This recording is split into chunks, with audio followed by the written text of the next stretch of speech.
2021년도 첫 번째 수요 중보 기도회에 오신 여러분을 환영합니다. 2021년도에도 우리의 예배를 기쁘게 받아주실 하나님께 감사하고 또 주님을 묵상하면서 이 시간 기도하시겠습니다.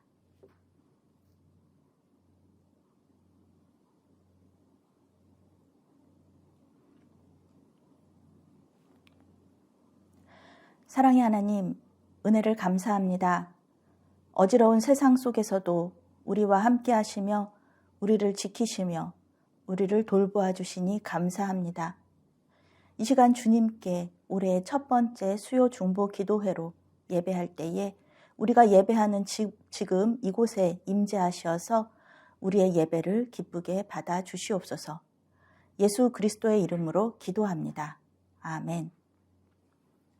오늘 수요 중보 기도회로 함께 은혜 받으실 하나님의 말씀은 고린도 후서 9장 1절에서 5절까지의 말씀이고 제목은 미리 준비함입니다. 오늘 말씀 봉독합니다. 성도를 섬기는 일에 대하여는 내가 너희에게 쓸 필요가 없나니 이는 내가 너희의 원함을 알미라. 내가 너희를 위하여 마게도냐인들에게 아가야에서는 1년 전부터 준비하였다는 것을 자랑하였는데 과연 너희의 열심이 퍽 많은 사람들을 분발하게 하였느니라. 그런데 이 형제들을 보낸 것은 이 일에 너희를 위한 우리의 자랑이 헛되지 않고 내가 말한 것 같이 준비하게 하려 함이라. 혹 마게도냐인들이 나와 함께 가서 너희가 준비하지 아니한 것을 보면 너희는 고사하고 우리가 이 믿던 것에 부끄러움을 당할까 두려워하노라. 그러므로 내가 이 형제들로 먼저 너희에게 가서 너희가 전에 약속한 연보를 미리 준비하게 하도록 권면하는 것이 필요한 줄 생각하였노니 이렇게 준비하여야 참 연보답고 억지가 아니니라. 아멘. 우리가 성경을 읽다 보면 이해할 수 없거나 오해의 소지가 있는 구절들이 있습니다. 말씀이 어려워서 이해할 수 없는 것이 아니라 우리가 동의할 수 없는 구절을 말하는 것입니다. 우리의 가치관과 성경의 가치관이 충돌하거나 아니면 성경의 맥락이 말하는 것을 이해할 수 없을 때 또는 이해하지 못할 때 이런 일이 일어날 수 있습니다. 오늘 말씀도 이러한 오해의 소지가 있는 말씀입니다. 사도 바울은 헌금을 더 많이 거두기 위해서 고린도 교회와 마게도니아 교회를 경쟁시키는 것 같습니다. 또 개인적인 부끄러움을 당하지 않기 위해서, 즉 체면을 차리기 위해서 고린도 교회와 그 교인들에게 디도와 그 형제들을 보내어서 헌금을, 연보를 미리 준비하게 하는 것처럼 보입니다. 이 성경 구절은 충분히 이러한 오해를 할 수 있게 합니다. 그러나 우리는 사도 바울에 대해서 알고 있습니다. 그가 얼마나 하나님을 사랑하는지 또 자기가 개척한 교회와 교인들을 사랑하는지 잘 알고 있습니다. 사도 바울은 고린도 후서 6장 3절에서 이 직분이 비방을 받지 않게 하려고 무엇에든지 아무에게도 거리끼지 않게 하였다고 말하고 있습니다. 복음을 전하는 일에 방해가 되는 것은 어떠한 것도 하지 않았다. 이런 뜻입니다. 그러면 사도 바울이 정말로 이 편지 속에서 고린도 교회와 또 아가야에 있는 교회들과 또 지금의 우리들에게 하고 싶은 말은 무엇이었을까요? 말씀 속으로 들어가 봅시다. 1절에서 바울은 성도를 섬기는 일에 대하여는 더 이상 쓰지 않겠다. 이렇게 말합니다. 여기서 성도를 섬기는 일은 주후 46년에 있었던 심한 기근으로 인하여서 고통을 당하는 예루살렘 교회를 돕는 일이었습니다. 물질적으로 돕는 일이었죠. 그래서 고린도 교회 교인들은 이제 이 구제 헌금에 대해서 잘 알고 있었습니다. 왜 해야 하는지, 어떻게 해야 하는지 잘 알고 있었을 것입니다. 사도 바울은 고린도전서 12장에서 예수 그리스도를 믿고 또 성령을 받은 사람들은 유대인이나 헬라인이나 또 종이나 자유인이나 다 한 몸이라고 말했습니다. 그러니 고린도 교회는 이방인의 교회고 또 예루살렘 교회는 유대인의 교회라고 해서 서로 이렇게 따로 나누어진 것이 아니라 당연히 어려움을 겪는 교회는 한 몸이기 때문에 도와야 하는 것이었습니다. 이러한 아름다운 전통이 2000년이 지난 지금까지도 이어져 내려오고 있죠. 과거의 우리나라도 우리 한국교회도 이러한 전통에 따라서 서구의 교회들에게 도움을 받았습니다. 그리고 또 지금은 다른 나라의 어려운 교회들에게 도움을 주고 있습니다. 우리 교회도 이러한 전통에 같이 동참하고 있습니다. 고린도 교회 역시 구제헌금에 대해서 잘 알고 있었고 또 예루살렘 교회를 도우려는 마음이 있었습니다. 사도 바울은 이 마음을 원함이라는 단어로 설명하고 있습니다. 이 원함은 헬라어로 프로디미아라고 하는데 자발적인 결심을 뜻합니다. 자진해서 하는 것이죠. 언제나 준비가 되어 있는 열심, 자발적인 결심, 이것을 말합니다. 이 자발적인 결심이라는 것은 우리 그리스도인들하고 굉장히 밀접한 관련을 가지고 있습니다. 우리 그리스도인이 되는 처음부터 이 자발적인 결심이 있어야 하는 것이죠. 이것을 통하여서 우리가 그리스도인이 되었습니다. 구원은 예수 그리스도의 죽으심을 통한 하나님의 부르심이고 또 우리의 자발적인 응답입니다. 우리는 자발적으로 예수님을 믿었고 또 자발적으로 주님의 말씀에 순종하고 있습니다. 누구도 강제로 우리를 그리스도인으로 만들 수 없고 또 누구도 강제로 우리를 순종하게 만들 수 없습니다. 왜냐하면 하나님께서 우리에게 자유의지를 주셨기 때문입니다. 사도 바울은 이러한 고린도 교인들의 자발적인 열심에 대하여서 마게도냐 교회에 자랑하였고 마게도냐 교인들은 그의 도전을 받아서 풍성한 연보를 넘치게 하였습니다.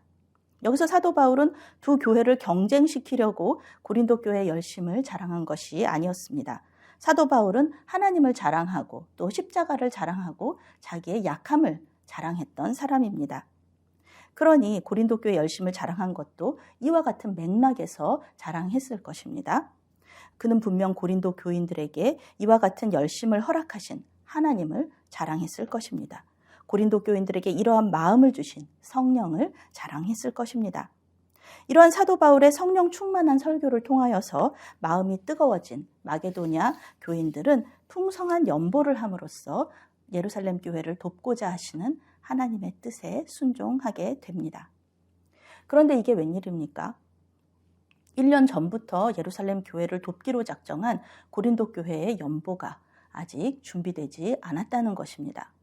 사도 바울은 몇 달 후에 모금한 연보를 가지고 몇몇 교인들과 함께 예루살렘 교회를 방문할 예정이었습니다. 그런데 아직 준비가 되지 않았다고 하니 디도와 두 형제들을 보내어서 연보 모금을 마무리하게 하고자 했던 것입니다.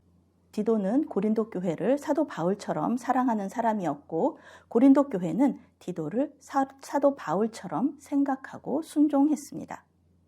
디도와 두 형제들은 고린도 교인들이 1년 전에 작정한 연보를 자발적으로 드릴 수 있도록 권면하고 또 기쁨으로 마무리할 수 있도록 돕는 일을 할 것이었습니다.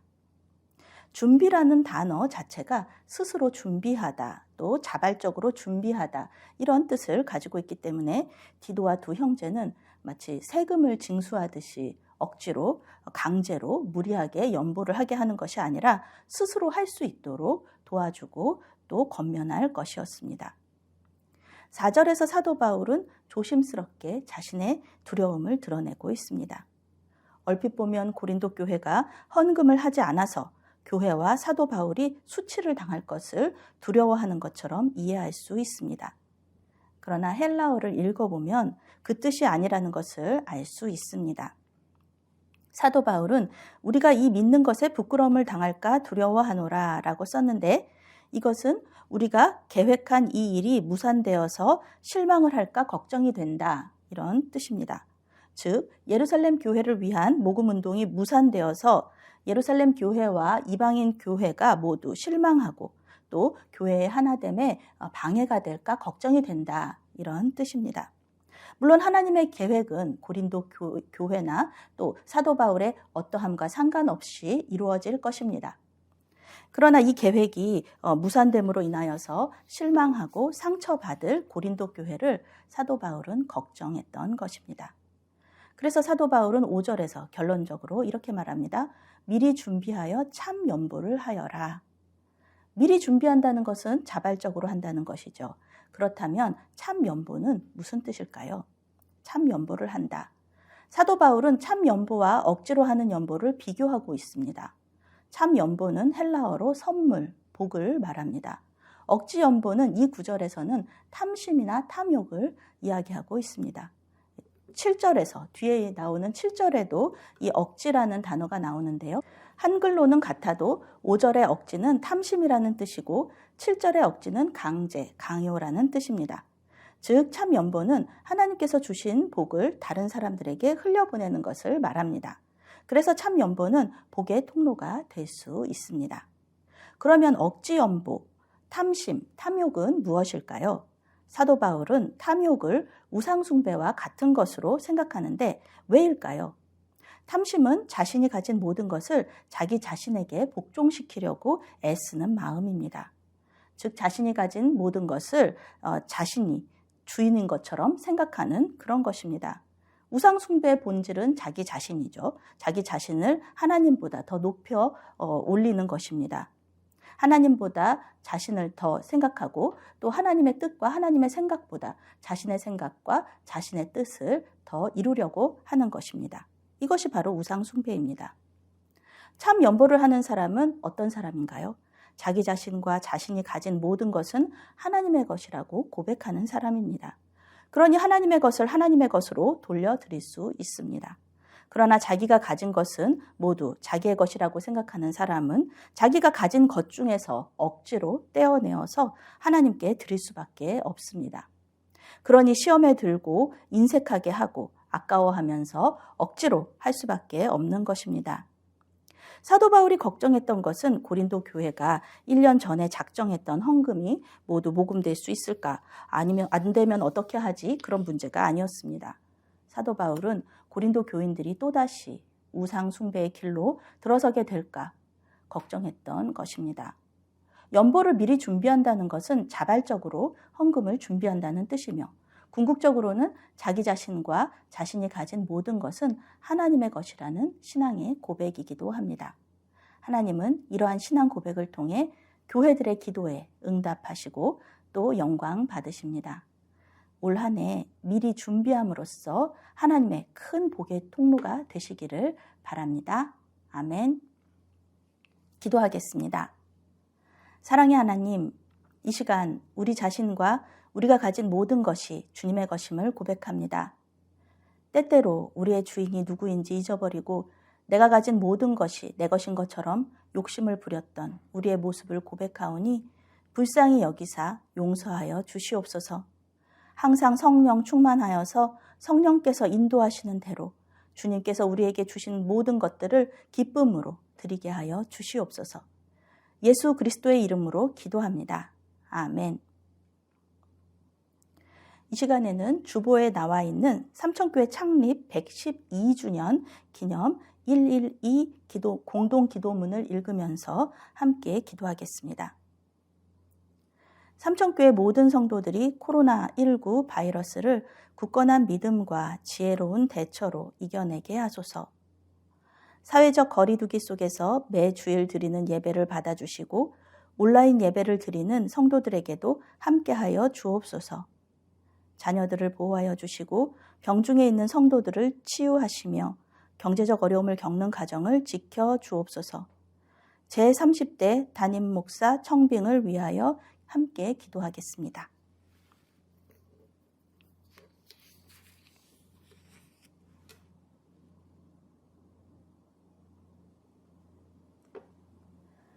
사랑의 하나님, 우리를 삼천교회 공동체로 불러주시고 한마음으로 기도하게 하시니 감사합니다. 우리의 힘으로는 이 어두운 코로나 시대를 이겨낼 수 없음을 고백합니다. 오직 성령의 능력을 의지하오니 우리에게 믿음과 지혜를 주셔서 넉넉히 이기게 하여 주시옵소서. 예배할 때에 더욱 주님을 갈망하게 하시고 우리의 모든 기도 제목들이 주님 안에서 아름답게 이루어지게 하여 주시옵소서. 주님, 간절히 기도하오니 우리를 불쌍히 여기사 도와주시옵소서.